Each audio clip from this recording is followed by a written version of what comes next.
Hello dear students, welcome back in our channel BSP pharmacy. मैं समीर देवांगना आप लोग का फिर से स्वागत करता हूं।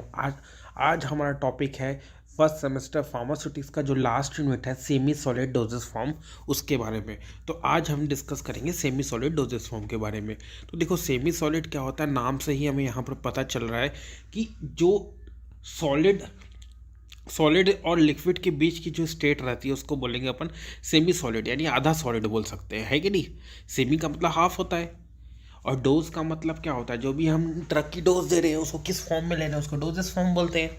तो अब आइए हम स्टार्ट करते हैं। सेमी सॉलिड, देखो सेमी जो सॉलिड होता है ना, वो जनरली टॉपिकल डोजेस फॉर्म होता है। टॉपिकल का मतलब होता है, एक एक चीज़ हम ध्यान से पढ़ते चलेंगे, वन बाय लाइन आप ध्यान रखिएगा।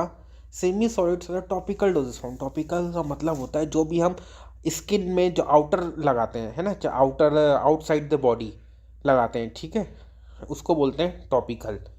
यूज फॉर थेरेप्यूटिक, थेरेप्यूटिक मतलब इलाज करने में, प्रोटेक्टिव मतलब बचाव करने में, या कॉस्मेटिक फंक्शन, कोई भी कॉस्मेटिक चीज़ के लिए अपन लगाते हैं, तो ये सब आ जाता है सेमी सॉलिड में।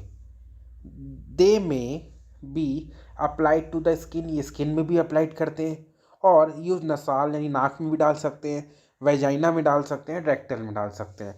तो हमने इसको अगर सम अप किया जाए तो क्या बोलेंगे, semi solids are the topical doses form.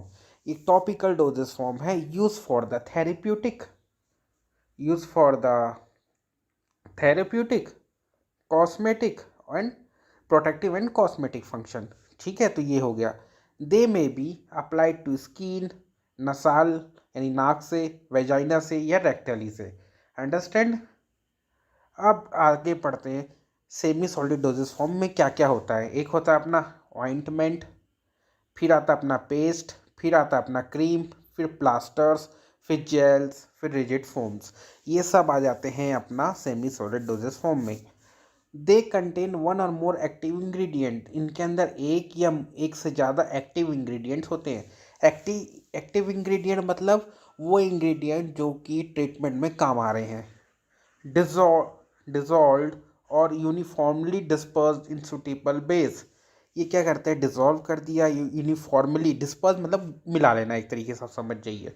एक बेस डाला जाता है, फिर उसमें क्या क्या डालते हैं, इमल्सिफायर डालते हैं, विस्कोसिटी इंक्रीजन मतलब जो उसको गाढ़ा रखे, है ना। एंटी माइक्रोबियल, जो माइक्रोबियल इन्फेक्शन से लड़े। एंटीऑक्सीडेंट, जो ऑक्सीडेशन जो रिएक्शन होता है उससे अगेंस्ट काम करे।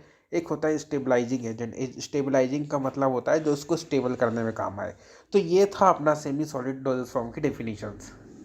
अब आते हैं इसके एडवांटेजेस में, किसके क्या क्या एडवांटेजेस होते हैं।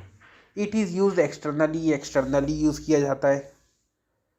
Probability of side effect can be reduce, side effects कम होते हैं इसके, इसको कम किया जा सकता है। फर्स्ट पास मेटाबॉलिज्म अवॉइड किया जाता है। अब यहाँ बता देता हूँ मैं आप लोगों को, या फर्दर क्लास में पढ़ेंगे, लेकिन अभी बता देता हूँ। फर्स्ट पास मेटाबॉलिज्म क्या होता है, जैसे ही आप दवाई खाओगे ना, सबसे पहले वो आपके कहाँ जाएगा, लीवर में जाएगा, फिर पेट में जाएगा, तो उसी को कहते हैं गट, मतलब पेट वाला हिस्सा न पूरा, और हेपेटिक मतलब लीवर वाला हिस्सा। वहाँ से ड्रग का निकलना निकलेगा ही नहीं जब हम उसको टॉपिकली अप्लाई कर रहे हैं तो। फिर आता है अपना लोकल साइट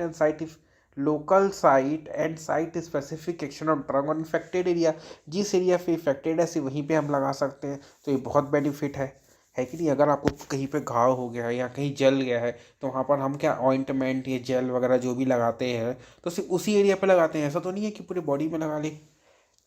फिर आता है अपना कन्वीनियंट फॉर अनकॉन्शियस पेशेंट, जो पेशेंट अनकॉन्शियस है, बेहोश है, उनके लिए भी बहुत अच्छा है। Patient having difficulty on oral administration, जिनको ओरली या वो ड्रग नहीं ले पा रहे हैं, उनके लिए भी बहुत अच्छा है ये। फिर आता है suitable doses form for bitter drug, जो कड़वा ड्रग है उनके लिए सुटेबल डोजेस फॉर्म है। मोर स्टेबल है ये लिक्विड डोजेस फॉर्म से भी। अब आते हैं इसके डिसएडवांटेज। फर्स्ट डिसएडवांटेज इसका क्या है, इसकी डोज की एक्यूरेसी नहीं रहती। कई बार हम लगाते हैं, ज़रूरत से ज़्यादा लगा दिए ऑइंटमेंट, एकदम कम लगा दिए, इसलिए इसकी डोज की एक्यूरेसी नहीं होती। इसीलिए कहा गया there is no dose accuracy in this type of doses form. ठीक है। The base which is use in the semi solid doses form can be easily oxidised. जो जो बेस इस्तेमाल करते हैं हम ये सेमी सॉलिड डोजेज फॉर्म बनाने में, वो ऑक्सीडाइज बहुत जल्दी हो जाता है। मे कॉज स्टेनिंग, ये दाग भी लगा सकता है। स्टेनिंग मतलब दाग लग जाना।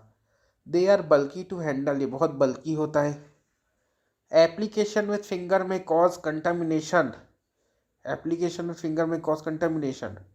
Physico chemical less stable than solid doses form, ये बहुत स्टेबल कम रहता है। मे कॉज इरिटेशन और एलर्जी टू सम पेशेंट, ये क्या करता है, बहुत से पेशेंट को एलर्जी भी कर सकता है।